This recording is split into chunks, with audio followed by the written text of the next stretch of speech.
Bonjour, je suis Précieux César Maol, pour ceux qui ne me connaissent pas encore. J'ai voulu réaliser cette vidéo pour m'adresser à deux catégories de personnes pour lesquelles j'ai un profond respect. La première catégorie, ce sont celles et ceux qui sont nés dans la misère depuis leur naissance.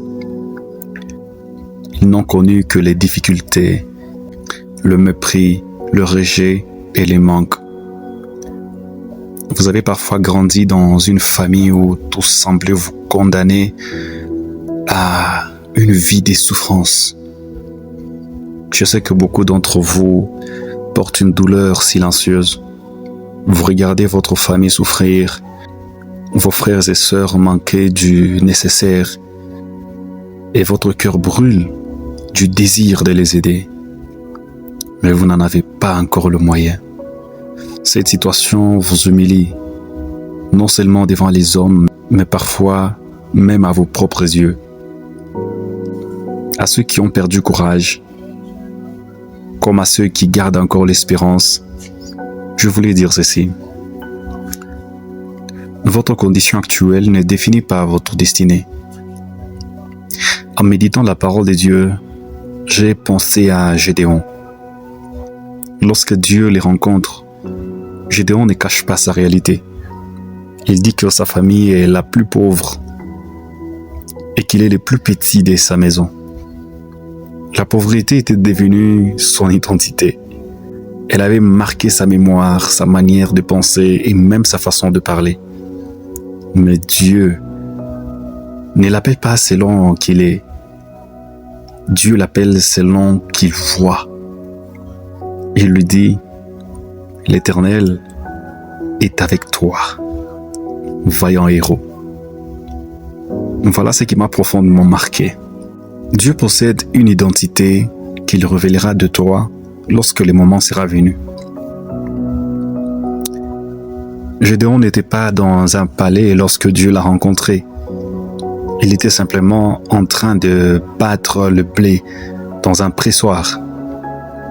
Toi aussi, Dieu peut te rencontrer n'importe où, peut-être en sortant de l'école, peut-être au travail, peut-être pendant que tu regardes un match, un film, peut-être en cherchant de l'aide, peut-être sur une route que tu empruntes comme chaque jour. Et lorsque le temps de Dieu arrivera, il touchera à ton identité. Ce jour-là, tu comprendras que ton histoire est en train de changer.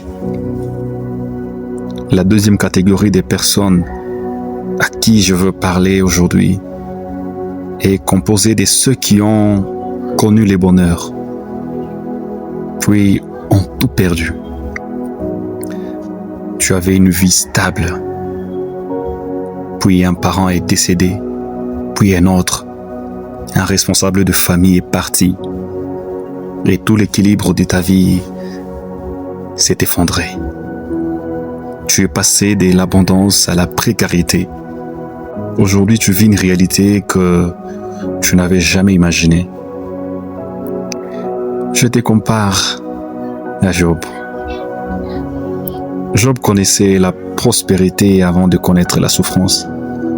Il a tout perdu, pourtant, malgré les douleurs, malgré les incompréhensions, malgré les voix qui l'encourageaient à abandonner Dieu, il est resté attaché au Seigneur. Si tu te reconnais dans cette histoire, écoute ceci. Dieu n'est pas contre toi. Il n'est pas en train de t'accompagner vers la destruction. Il connaît le chemin de ta destinée.